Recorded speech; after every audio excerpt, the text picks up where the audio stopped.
Il l'a dit comme si de rien n'était. Pas de prime cette année. Des raisons politiques. Sa voix était monotone, presque ennuyée, comme si on écrasait une mouche. J'ai hoché la tête, me suis levé et quitté son bureau sans un mot. 30 minutes plus tard, j'étais assis devant le bureau vitré du conseil principal, observant son visage tandis qu'elle lisait la licence d'analyse que j'avais signalée dans mon courriel habituel. Sa main s'est figée au milieu de la page. Le stylo lui a glissé des doigts. Elle a posé lentement les papiers, l'a regardé par-dessus la table et a murmuré assez fort pour que je puisse lire sur ses lèvres à travers la vitre. « S'il vous plaît, dites-moi que vous l'avez payé. » Quand je l'ai rencontré pour la première fois, j'ai pris charme pour leadership.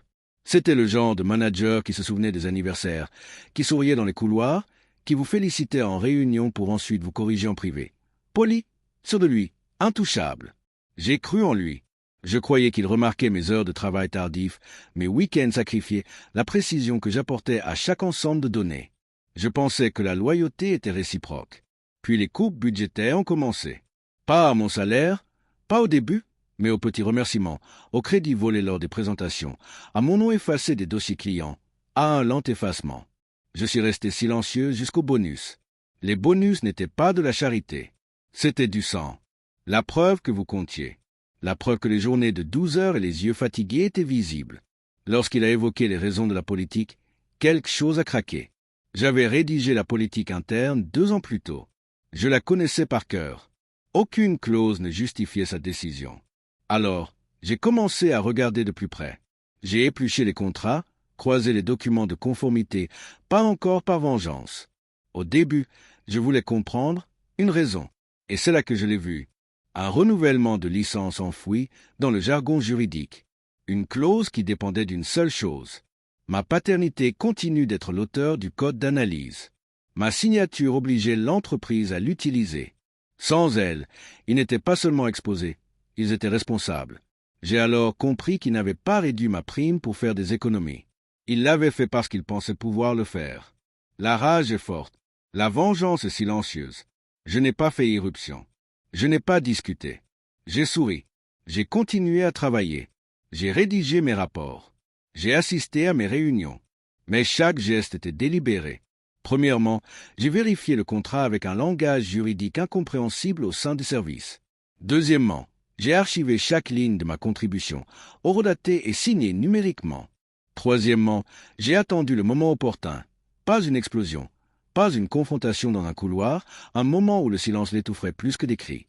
La revue de conformité trimestrielle, une salle avec des cadres, le conseil des investisseurs.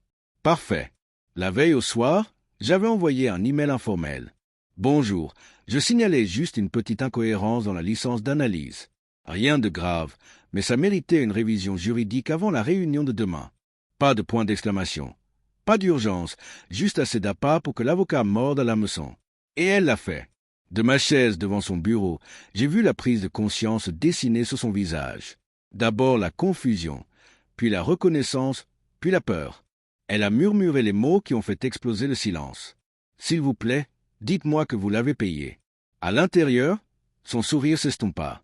Il se renversa en arrière, les mains trop serrées sur les accoudoirs. Il bégayait. Je le voyais même à travers la vitre. Son assurance, pourtant acquise, se transformait en panique. Le conseil insistait. J'imaginais ces questions. Vous avez bien obtenu ces droits de propriété intellectuelle, n'est-ce pas? Vous l'avez indemnisé comme prévu, et lui, en pleine ruée. Raison politique, budget, prochain trimestre. Des excuses qui semblaient minces, même dans mon imagination. Quelques minutes plus tard, la porte s'ouvrit.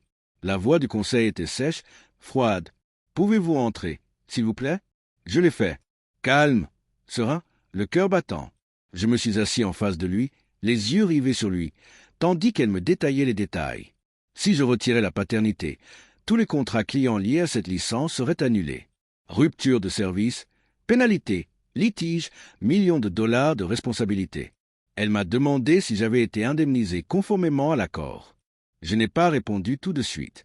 J'ai laissé le silence s'éterniser. Je l'ai laissé se tortiller. Puis j'ai dit très doucement, « Non, je ne l'ai pas été. » La pièce s'est ouverte. Des papiers se bousculaient. Les téléphones vibraient. Le regard du conseil était chirurgical. Il paraissait petit. Soudain, plus petit qu'il ne l'avait jamais laissé paraître. Et pour la première fois, J'ai vu la vérité. Son pouvoir n'avait jamais existé. Il était emprunté, le mien depuis le début. À la fin de la journée, les RH m'ont convoqué pour m'excuser d'urgence. Ma prime est apparue sur mon compte en quelques heures, triplée pour des raisons de rétention. Le Conseil a rédigé des amendements pour garantir définitivement mes droits d'auteur. Et lui, déchu de son autorité. Son nom a disparu de l'organigramme aussi vite que le mien avait été effacé. Me suis-je réjoui? Non, pas besoin.